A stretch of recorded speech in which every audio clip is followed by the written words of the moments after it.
ලෝකයේ පාලනය කරන මුදලේ රහස් ඉතිහාසය එහෙමත් නැත්නම් ඇමරිකානු ඩොලරය බිහි වූ හැටි තමයි මේ කියන්නේ.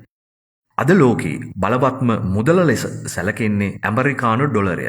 නමුත් මේ නෝට්ටුව කොහොමද බිහි වුණේ? ඇයි ලෝකයේම ඩොලරය මත විශ්වාස කරන්නේ? අද අපි බලමු ඇමරිකානු ඩොලරේ සැඟවුණු ඉතිහාසය. 1776 දී ඇමරිකාව බ්‍රිතාන්‍යයෙන් නිදහස ලබාගත් අවස්ථාවේ ඔවුන්ට ස්ථීර ජාතික මුදල් පද්ධතියක් තිබුණේ නැහැ. එක එක ජනපදවල වෙනස් මුදල් භාවිතා වුණා. සමහර විට රන්, රිදී නැත්නම් වෙනත් රටවල් වල මුදල් පවා ඔවුන් භාවිතා කළා. ඒ නිසා ආර්ථිකය ගොඩගන්න අලුත් මුදල් පද්ධතියක් ඔවුන්ට අවශ්‍ය වුණා. ඩොලර් කියන නම ඇමරිකාවෙන් ආපු නමක් නෙවෙයි. යුරෝපයේ භාවිතා වුණු තේල කියන රිදී කාසියෙන් තමයි ඩොලර් කියන වචනය බිහි වුණේ. 1792 ඇමරිකාව කොයිනේජ් ඇක්ට් කියන නීතිය හඳුන්වා දීලා නිල වශයෙන් ඇමරිකානු ඩොලරය ඔවුන්ගේ ජාතික මුදල බවට පත් කරා.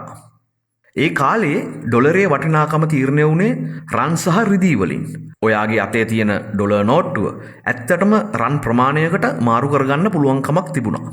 ඒකට කියන්නේ ගෝල්ඩ් ස්ටෑන්ඩඩ් කියලා. මේ ක්‍රමය නිසා ලෝකය ඇමරිකානු මුදල විශ්වාස කරන්න පටන් ගත්තා. දෙවන ලෝක යුද්ධයෙන් පස්සේ යුරෝපයේ බොහෝ රටවල් ආර්ථිකව බිඳ වැටුණා.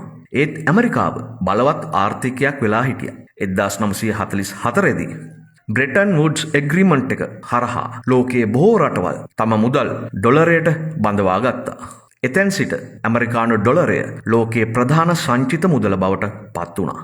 අද ලෝක වෙළඳාමෙන් බොහෝ දේ සිදුවන්නේ ඇමරිකානු ඩොලර් වලින්. තෙල් මිලදී ගැනීම, ජාත්‍යන්තර බැංකු ගනුදෙනු, ඒ වගේම විදේශ සංචිත පවා ඩොලරය මත පදනම් වෙලා තියෙනවා. ඒ නිසා ඇමරිකානු ඩොලරය අදත් ලෝකාර්ථිකයේ රජා ලෙස සැලකෙනවා. සාමාන්‍ය කොළපාට නෝට්ටුවක් වගේ පෙනුනත් ඇමරිකානු ඩොලරය ඉතිහාස කතාව සියවස් ගණනක බලය, යුද්ධ සහ ආර්ථික ඉතිහාසයක් තියෙනවා. මේ වගේ තවත් දේ දැනගන්න පේජ් එක ෆලෝ කරන්න.